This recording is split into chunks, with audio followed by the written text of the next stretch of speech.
Chapter 9. Quick! Yelped Wiglaf. Hide! The five tumbled into the kitchen. They ran pell-mell across the floor and dove into the tip of a basket of giant apples. Wiglaf crouched behind an apple and held his breath. Lady Whooping Large stomped into the kitchen. She stopped and sniffed the air. Oh no, Wiglaf thought. Can she smell us? If she could smell humans, she'd probably smell Dudwin. He'd never taken a bath in his life. Fee, fi, for, boom, the giant boomed. I smell stew made of leech pond scum. Phew, Wiglaf thought, it's only the stew. Is this stew for dinner tomorrow? When Lord Whopping Large gets home? Asked the giant. Her voice was so loud that Wiglaf bounced around in the apples. "'Tis Lady Whopping Large." The goblin grinned and bowed. "Tastes better than it smells. Nicely spiced, if I do say so myself." "Fum fee fo fi," grumbled the giant. "All I want is a human pie." Wiglaf started trembling, and then he heard a crunch. He froze. What was that? "You hear that, Grid?" asked the giant. Grid nodded. "Must be mice in the pantry," he said. Crunch. Wiglaf turned toward the sound and his heart nearly stopped. Angus was taking bites out of a giant apple.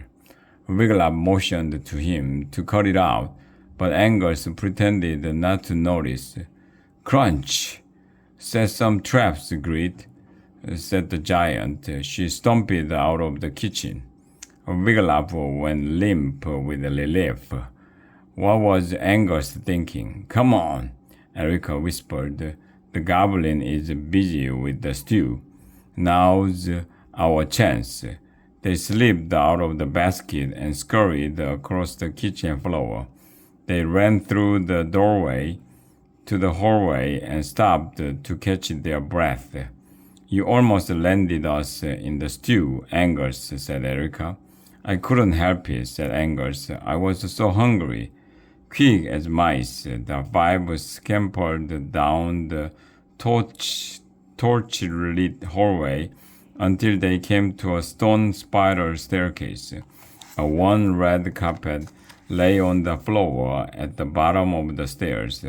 Big pieces of parchment painted with crude drawings were stuck to the walls all the way up the stairs. The drawings showed dragons wearing frilly outfits, dragons having teeth, dragons painting their toenails. Wiglaf shook his head. This would be Worm's fate if they didn't save him. "This staircase must have led to Grubella's room," said Erica. "It took us forever to climb the 5 steps from the stable." Wiglaf said. "It will take us all night to climb these." "I wish we had a flying carpet," Dudwin said. "That would be so cool," said Janice. "Maybe we will," said Wiglaf, staring at the fried red carpet. "What are you talking about, Wiggy?" asked Erica. "This," Wiglaf pulled the quickening quill from his belt. He quickly explained how the wizard had given him the feather and what it was supposed to do. "I might be able to turn this into a flying carpet," he said. "I don't know," said Erica. "That wizard spells have a way of going wrong." "I say we try," Janice said. "What's the worst that could happen?" "Oh, the spell could stop working in midair," Angus said. "And we fell to our deaths, or the rug might throw us off, and then we fall to our death, or—" "Enough, Angus," Erica said. "We have no choice." She turned to Wiglaf. "Go on, try it." Wiglaf began tickling the carpet with the feather and chanting, "Tickle, tickle, how time flies. I'm waking you up, so now arise."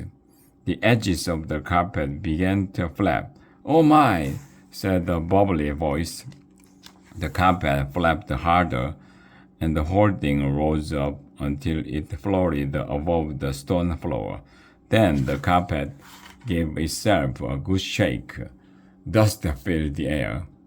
Wiglaf and his friends backed away until the dust storm ended. "Oh, I feel so much better," exclaimed the carpet. "Excuse me, carpet," Wiglaf said as the dust settled. "We need your help. Could you please fly us to the top of these stairs?" "Are you jesting?" The carpet folded itself as if arching its back and rose higher into the air. "I'm finally free to move about on my own. And what happens? Someone wants a lift.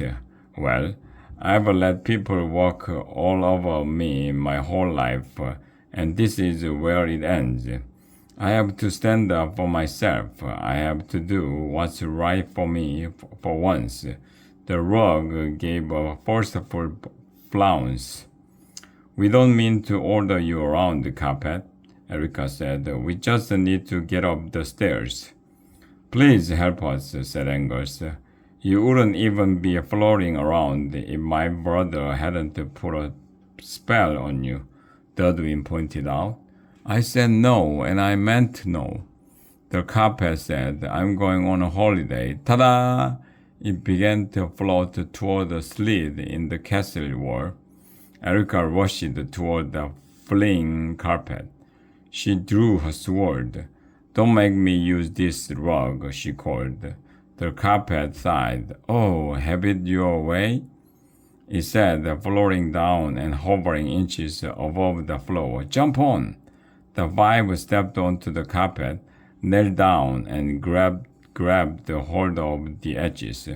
They held tight as the carpet began spiraling up the stairs, gaining speed with every turn. "Whee!" shouted the carpet. "I never knew what I was missing just lying around on the floor." "This is so cool," said Janice. "Amazing," said Dudwin. "Wait till I tell the other Class 1 kids." Wiglaf gripped the edges of the carpet. He did not look down. He tried not to think about what would happen if the spell stopped working and they fell. He kept his thoughts on saving Worm. The rug rounded a final bend, hovered for a moment, then floated down onto the landing at the top of the stairs. "Second floor," the carpet said. "Everybody off." Wiglaf and the others hopped off. "Thanks, carpet," Dudwin said. "That was awesome." Wiglaf pulled the quickening quill from his belt. He knew he should reverse the spell. Gizmo would not be happy to have a carpet floating around the world. But what was that spell reversing rhyme anyway? Something about ham and pickles. "Be as you were before." What? Oh, well, it seemed too cruel to turn the flying carpet into a mere rug again. "Have a good holiday, carpet," he called as the carpet floated up again. "I shall," the carpet answered. "I'm outta here." Then it rolled itself up and shot through the narrow slit in the castle wall. "Now to rescue one," Wiglaf said, but before anyone could take a step, a giant roar filled the air.